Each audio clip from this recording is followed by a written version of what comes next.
આજે સમગ્ર દુનિયામાં 108 દેશમાં મહામંત્ર નૌકાર મંત્રના જાપનો કાર્યક્રમ સામૂહિક રાખવામાં આવેલો.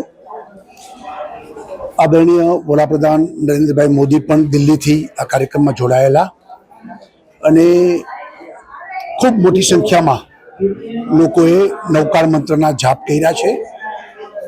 નૌકાર મંત્ર એ સમગ્ર વિશ્વના કલ્યાણ માટે અને કહીએ તો એક લોકોની ચેતના ઉર્ધ્વગામી બને અને સર્વ જીવોનું કલ્યાણ થાય અને સૌના માટે સંભાવ, સહઅસ્તિત્વનો સ્વીકાર, સૌને આદર, એ પ્રકારે નૌકાર મંત્રનો ભાવ છે.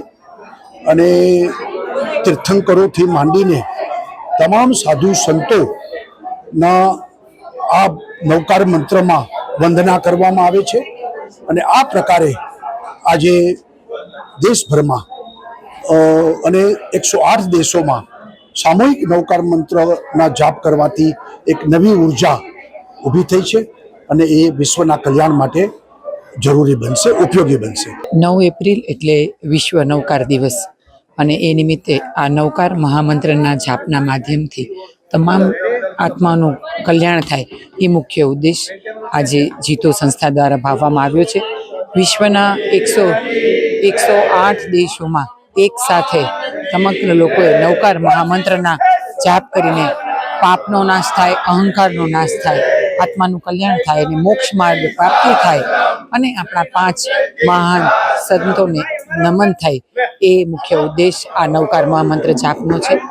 આ માધ્યમથી આપણા લોકલાડીલા વડાપ્રધાન આદરણીય નરેન્દ્રભાઈ મોદી સાહેબે પણ એમની વર્ચ્યુઅલ ઉપસ્થિતિના માધ્યમથી સમગ્ર 108 જગ્યાએ નૌકાર મહામંત્ર જાપનો મહાત્મ્ય સમજાવ્યું છે અને દરેક લોકોને ખૂબ ખૂબ અનુમોદના પાઠવી છે.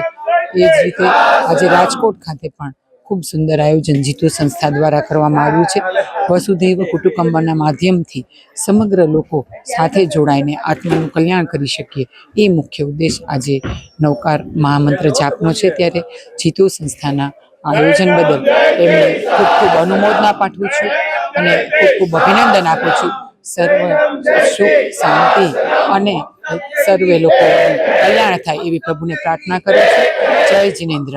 સાંજ સમાચાર ફેસબુક પેજને લાઇક કરો, વિડીયો શેર કરો અને વધુ વિગતવાર સમાચાર માટે sanssamachar.net વિઝિટ કરો.